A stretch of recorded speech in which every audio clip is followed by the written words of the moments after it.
ഹാളിലത്തെ പരിപാടി ഏകദേശം അവസാനിച്ചപ്പോഴാണ് വീഡിയോ എടുക്കാനായിട്ട് പറ്റിയത്. അത് കാരണം ഹാളിൽ നടന്ന ഒരു പരിപാടികളും നമ്മുടെ മനസ്സമ്മതത്തിൻ്റേതായ സ്റ്റേജും നടക്കുന്ന ഒരു ചടങ്ങുകളും എനിക്ക് വീഡിയോ എടുക്കാൻ പറ്റിയിട്ടുണ്ടായിരുന്നില്ല.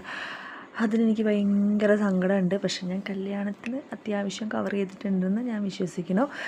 അപ്പോൾ അതേ നമ്മൾ വന്ന വഴിക്ക് വെള്ളമൊക്കെ കുടിച്ചു, കുറേ പേരോട് സംസാരിച്ചു. കുറേ നാളായിട്ട് കാണാതിരുന്ന ആൾക്കാരെയൊക്കെ അന്ന് കണ്ടു. കുട്ടാപ്പ് ഇതേ കുറച്ച് അടച്ചില്ലൊക്കെയാണ് കേട്ടോ. അങ്ങനെ ഹാളിലത്തെ പരിപാടി ഏകദേശം കഴിഞ്ഞ് നമ്മളിനി വീട്ടിലേക്ക് പോവാണ്. വീട്ടിൽ കുറച്ച് പരിപാടികളുണ്ട്. എന്ന് വെച്ചിട്ടുണ്ടെങ്കിൽ നമ്മുടെ ചെക്കനും പെണ്ണിനും വീട്ടിൽ കയറ്റണം. അപ്പോൾ ആ സമയത്ത് നമ്മുടെ ചെക്കൻ്റെ ഫാമിലി നമുക്ക് വീട് കാണാനായിട്ട് വരും. അപ്പോൾ അവർക്ക് കൊടുക്കാനായിട്ട് കട്ടൻ കാപ്പി റെഡിയാക്കണം, കേക്കൊക്കെ സെറ്റ് ചെയ്യണം, അങ്ങനത്തെ കുറച്ച് പരിപാടികളൊക്കെ ഉണ്ടായിരുന്നു. അപ്പോൾ അതൊക്കെ ചെയ്തതിന് ശേഷം നമ്മുടെ ചെക്കനും പെണ്ണും ദാ വീട്ടിലേക്ക് വരികയാണ്. ഇനി നമ്മൾ അവരെ മാലയിട്ട് കയറ്റും. അങ്ങനത്തെ പരിപാടിയാണ് ഉള്ളത്. അത് മേമയാണ് കേട്ടോ ചെയ്യുക. പെണ്ണിനെ മാലിട്ടെ പെണ്ണിനെ മാലിട്ടെ പെണ്ണിനെ മാലിട്ടെ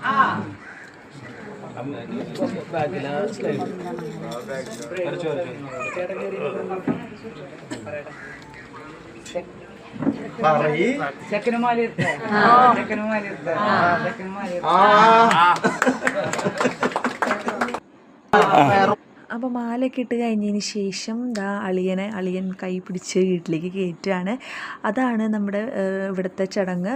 അപ്പോൾ ചെക്കനും പെണ്ണിനും കൈ പിടിച്ച് നമ്മൾ അകത്തേക്ക് കയറ്റുക. അവർ രണ്ടുപേരും വലതുകാല് വെച്ചിട്ട് നമ്മുടെ ഫോട്ടോഗ്രാഫേഴ്സിൻ്റെ നിർദ്ദേശപ്രകാരം അങ്ങോട്ട് വീട്ടിലേക്ക് കയറുകയാണ്. അപ്പോൾ വീട്ടിലേക്ക് വന്നതിന് ശേഷം ഒരു പ്രാർത്ഥനയുണ്ട്. ആ പ്രാർത്ഥന കഴിഞ്ഞതിന് ശേഷം നമ്മൾ കാപ്പിയും അതേപോലെ കേക്കൊക്കെ കൊടുക്കും. കുറച്ച് നേരം റെസ്റ്റ് ചെയ്തതിന് ശേഷം പിന്നെ നമ്മളെല്ലാ പരിപാടികളും കഴിഞ്ഞ് തിരിച്ചു.